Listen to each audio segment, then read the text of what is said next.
everyone, this is Mindy Eggen for Scrapbook and Cards Today magazine, and today we are celebrating the 12 days of giving. And my inspiration that I want to share with you for the holiday season is creating your own handmade tags.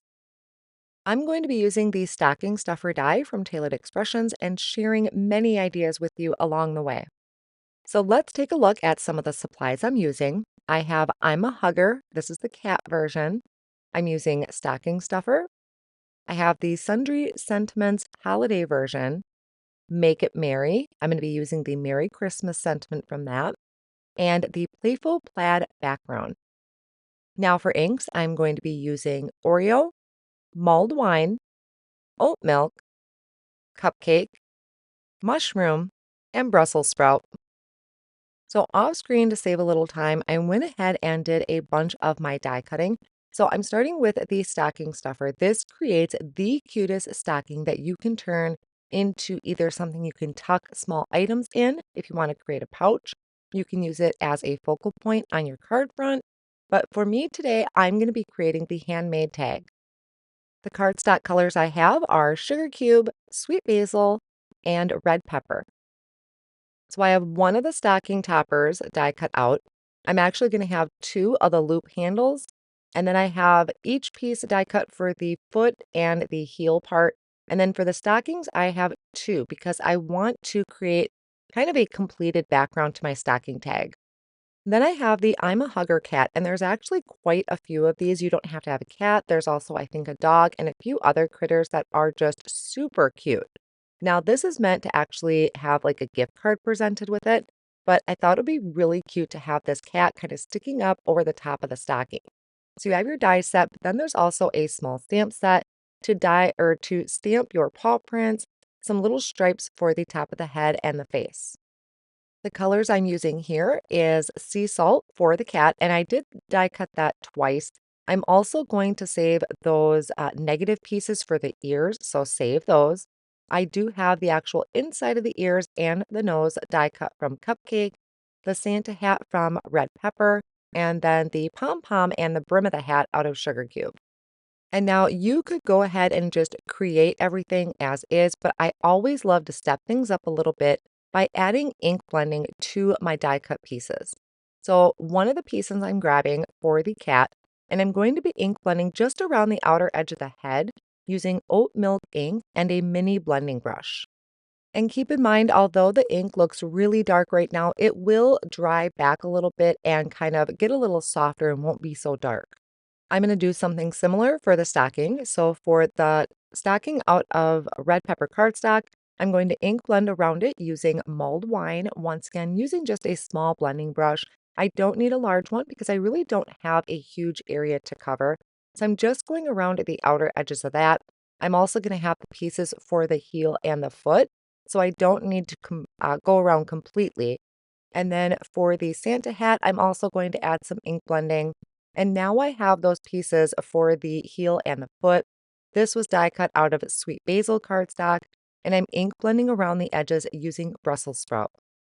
Then we have this really small piece for the nose that I die cut out of cupcake cardstock, and I'm going to ink blend around the edges. Now this time using a detail blending brush because it's a pretty small piece, and I'm using cupcake ink for that as well. And I like to grab a craft pick to help hold my die cut in place while I get around the edges. Then I can move on to doing some stamping. So with the I'm a Hugger cat, you have the clear stamp that has some details that we can add to the cat. So I'm just bringing out my Misty stamping tool, and I added some repositionable tape behind the cat piece so that it's going to kind of temporarily stick down to the bottom of my Misty. Now I'm going to start off with the stripes that go at the top of the head. I'm going to line that up at the top so it's kind of centered. Pick that up at the door of the Misty, and now I haven't really used this stamp set a lot, so it likes to stick to the cardstock. I just kind of slide my hand in between to hold my cardstock in place, and then I am going to ink this up with a mushroom. It is a beautiful kind of contrast to the sea salt cardstock. These stripes would also look super cute stamped on the tail. Now I'm going to bring in the face, so I lined that up, kind of centering the mouth with the center stripe that I just stamped. This time I'm going to ink it up with Oreo ink. It's gonna look a little silly at first until we get the nose on there, and then the whole thing is going to come together nicely. I am gonna stamp it twice, make sure I have a really good impression of that. So once that is stamped, I can remove this from my MISTI. I'm just going to rub over where that repositionable tape was. It rubs off real easily. And then I can set that off on the side. And I'm going to do some stamping on my stocking. Now for this, I am going to use that Playful Plaid background, which is a red rubber stamp. So I removed the foam insert from my MISTI. I put a little bit of repositionable tape once again down into the bottom of the MISTI and placed my stocking down. You can see I had already played with that background when I was kind of coming up with this idea. So now that my stocking's in place, I'm going to take the background, place it over the top, making sure that none of the stocking is showing on the edge. And then I'm going to ink this up with the mulled wine. And this is going to give it kind of a kind of a watermark look to it, a very tone on tone look. It is super pretty. And the thing with this is because it's a stocking, it doesn't have to be a completely crisp, clear impression. Of course, red rubber stamps do stamp amazing, but if you happen to miss a little bit here and there, to me with a stocking, it's handmade, so it's not going to be perfection. I'm not going for perfectionism here. Now, on the additional pieces for our stocking, there are little holes that you need to kind of poke out those negative pieces for, just using my craft pick to do that. Then I can start on the assembly of my stocking. So I am working on an embossing mat. This is actually an embossing mat from Tailored Expressions that they use for, I think, embossing folders. But I like to work on silicone mats when I am dealing with liquid glue. It's a lot easier to clean it up off of a silicone mat versus my glass work surface. So I am just using some liquid glue and my reverse tweezers to attach each piece for the stocking. Now, while I'm gluing this down, I do want to just let you know of a couple other ideas. Now, this would not be big enough for a gift card, but if you just seal the edges, once I kind of show you how I'm going to layer it up, if you just seal the edges, you could possibly fold up some money and tuck some money in here. You can also fit some chapstick. Maybe you want to die cut these pieces out of felt. That would be really cute and also a fun texture. And these are great for adding on gifts or maybe adding to a wine bottle. Another thing is just actually putting in a stocking. So lots of great ideas to use this for.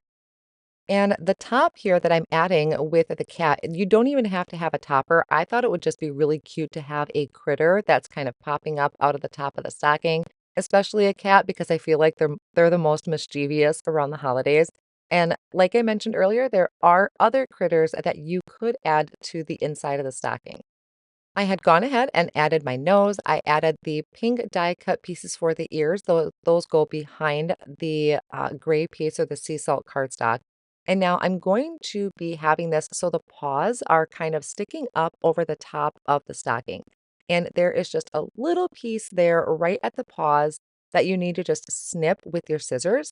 And that'll allow you to take the top of your stocking and just kind of tuck that in there. And it fits in perfectly. Now, because we're tucking that in, his tail is going to kind of stick out. We really don't need the tail at the bottom of the stocking. So after I have that lined up, I'm going to flip it over and just trim the tail off, but I'm still going to use that piece. The key point in that is you just don't want anything sticking out at the bottom. Now I'm adding liquid glue all over that kind of bigger piece for the cat, making sure the glue isn't going too far up.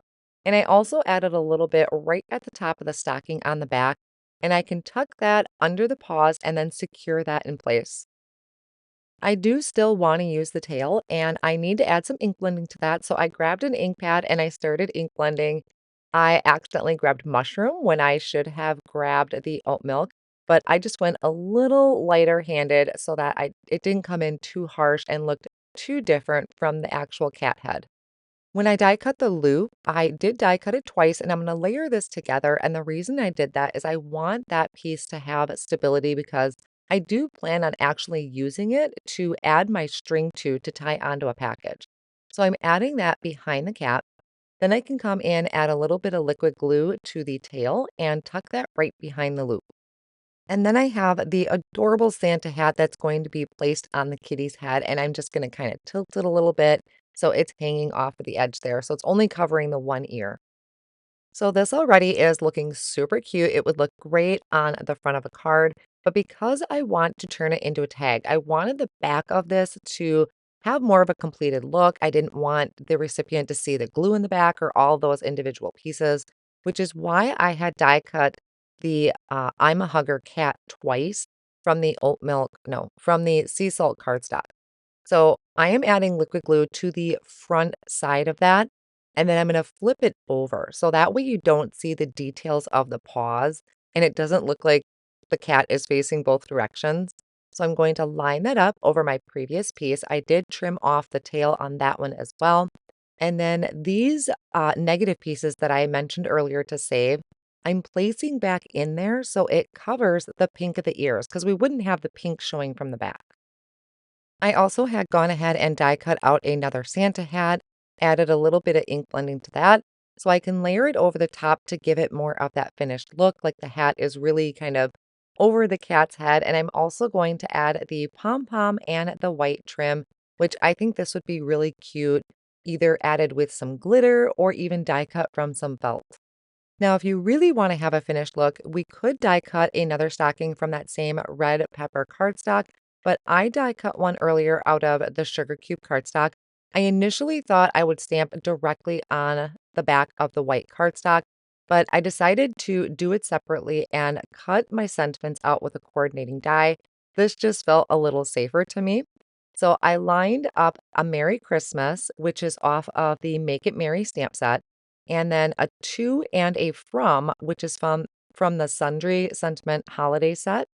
And I'm stamping both of those in Oreo ink. Now, when I stamped that to down, I don't know where that little smudge came from. So I cleaned off my stamp sets and I just relined it up and stamped it again. So this is exactly why I'm kind of doing this on a separate piece of paper. You just never know when little oopses are going to happen.